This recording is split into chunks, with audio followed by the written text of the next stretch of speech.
Gun safety. Today we're going to do some high wind shooting with the Venom 22 caliber rifle. We're going to shoot 250 yards. Obviously in high winds you can hear the wind howling. There's Venom. I'm going to give you a shot of the targets.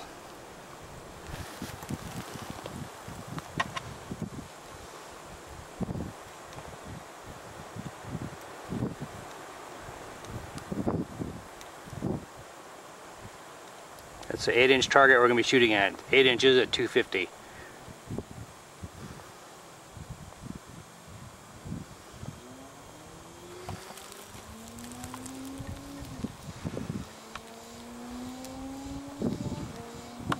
Alright, so here we go.